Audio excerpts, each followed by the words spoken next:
Going to Morocco without going to Fez is like going to the beach without going into the water. Now, have you ever experienced a rough bath as the cultural heartbeat of the country? These are the reasons why Fez is an absolute must in your Morocco itinerary. From the best bath you've ever received to the wonderful types of people that inhabit this city. Ensuring that your trip is one of the most memorable and culturally enriching trips that you have ever had. And make sure to stick around for my amazing, but I also got manhandled bathing experience. Get ready to crush the art of experiencing culture like a travel pro. Let's go. Now, the Medina Qadima in Fez is also one of the oldest in the world. It was absolutely stunning. Now, this one is slightly tourist trappy, but not as much as other ones that I've now been to. I found that the more you got into the heart of it, the closer you got to the Tannery and then al-Qarawiyyin University, that's when those tourist trappy stalls and aggressiveness really came out. But when you were a little bit farther back, it was honestly just normal merchants kind of selling stuff. And there was definite non-locals there, but that's also where all the locals did all their shopping.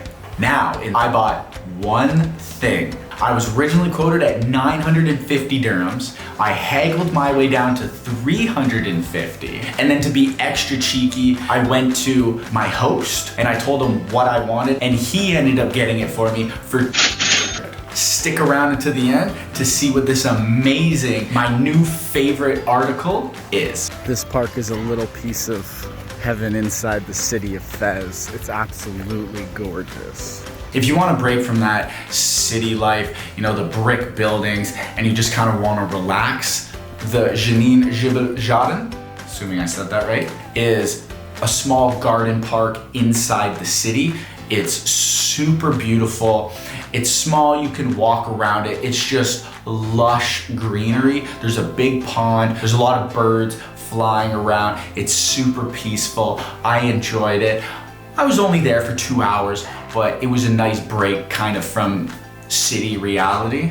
And it's definitely a good place to kind of pick up a coffee and then sit on a bench and relax. Fez is a city full of culture and history, and al-Qarawiyyin is a mosque and university, and it is the oldest university in the whole world. It is right smack in the middle of the Medina Qadima. Now, an important thing to note, if you are a non-Muslim, you can actually go inside the university because it's a university and a mosque together. And because it's right inside the Medina Qadima, it is very hard to see it from the outside on ground level. So you would need to go onto different roofs. There's a bunch of different areas to do so, and then look at it from there.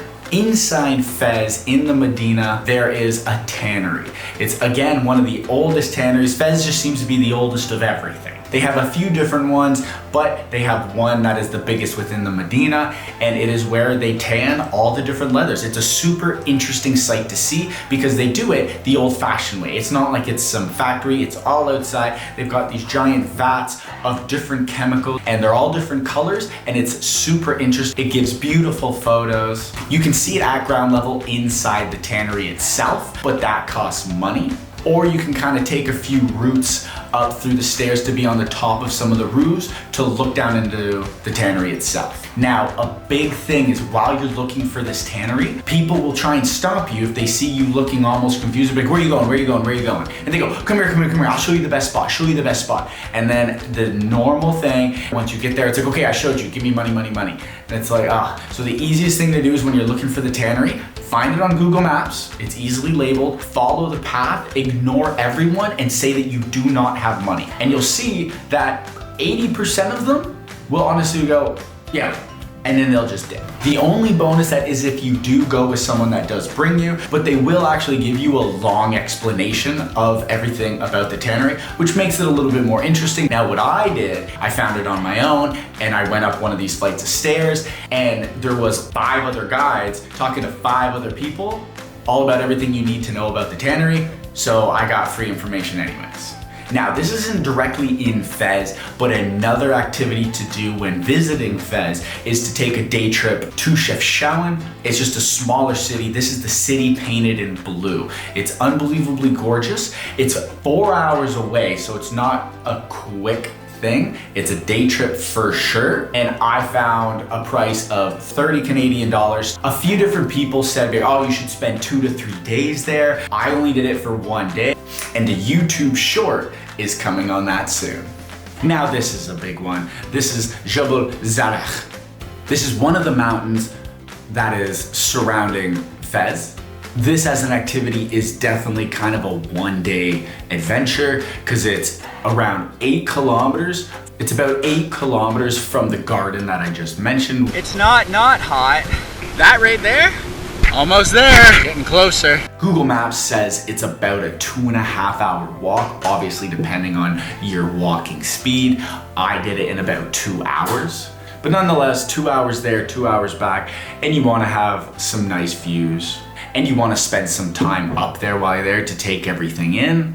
So 1 full day for this is definitely recommended. And I've been on a lot of different hikes in a lot of different countries, but there was something about this one, it kind of just hit different. The inner country of Morocco is unbelievably hilly and beautiful and amazing, and hiking up this mountain and seeing all those views of the city, the mountain ranges, it'll just make you feel some kind of way. Now there's a lot of different places that you can stay in Fez, but I stayed in a riad inside the Medina Qadima. Now, this would be my recommendation of the thing to do because it gave you an essence of how a standard Moroccan family lives its normal life. The riads are a very interesting type of building to live in because they have this giant center column that is just empty space that goes all the way up to a giant skylight because it's very tall but very small. So you got these steep stairs anywhere from 4 to 6 levels, and they provide a good view of the surrounding area. And they're all within walking distance. So now my Airbnb was right on the edge of the Medina, and that was nice because, like I said, this was the more local area. So this is where all the locals did all their shopping. I wasn't being harassed by merchants to try and buy their things, not tourist trappy, and everything was more local prices. And the interesting thing from what I experienced from mine and what I heard from other people is that when you get a riad here, even on Airbnb, the families inside these riads will cook for you, kind of cook breakfast, maybe dinner, maybe lunch, things like that. And I ate a few different meals with them, and it was so tasty, and it was just so fun to eat with them and talk with them in the mornings. And getting an Airbnb in this area is nice because it has everything surrounding it of the places that you would go while you're visiting Fez. So it makes it a lot easier to get around and see everything you need to see, especially if you're only there for a short period of time. On my way to Hamaam. Okay, now, if you want something that's gonna leave you breathless, and I mean breathless, get Hamaam. Hamaam is a Moroccan bathing experience. You can't call it a Moroccan bath because that doesn't do it justice. Bathing experience is what it is. I didn't know what I was getting. I was expecting to show up to this bathhouse, you know, and get a bath. He described it as rough. And I was like, how the hell is a bath rough? And they had said that it's like a massage and a bath, and I was like, okay, I was like, this sounds good. But rough is an understatement. An understatement. So when I was brought to this bathhouse, I was expecting to be dropped off and then I was gonna be bathed by an employee. No, not the case. I went with the dad, which I was like, oh, maybe he's just joining me. No, he was the one that fucking bathed me. So we show up and we walk in and it was like, strip. So I was only in, you know, my bathing suit and he was in his boxers. It's recommended boxers or bathing suit, and my bathing suit's tiny enough, so that's fine. You walk into this huge sauna-like room, but it's not wood, it's like bath tile, super steamy. And then he looked at me, he was like, lie down. I was like, okay. And the things that you have are just these 2 huge buckets of hot water filled by the tap that's over to the side. And you repeatedly fill up these buckets and he's throwing water at you. You know, he cleans you. He has like one of those mats that you put over your hands and just rubs the shit out of your skin, exfoliates it, washes your hair. They do everything. You are very clean and you feel great after it. Now the rough part, I'm saving this for last because it's the most interesting. It's not a typical massage. The normal deep tissue massage where they're using their thumbs to like get into knots. No, I mean like I was put on the ground and he wrapped one of my legs with his leg, grabbed my other leg, threw it over his neck, and then he leaned back for this giant stretch. And you know, he did that with my other leg. He did another one where, you know, legs up in the air and he's hitting the back of my hamstrings to stretch it out. You know those yoga videos where you see people, you know, kind of balancing on other people's feet and shit? Yeah, imagine that, but you have half the amount of clothes on, you're soaking wet, and you're in a bath sauna. It was wild.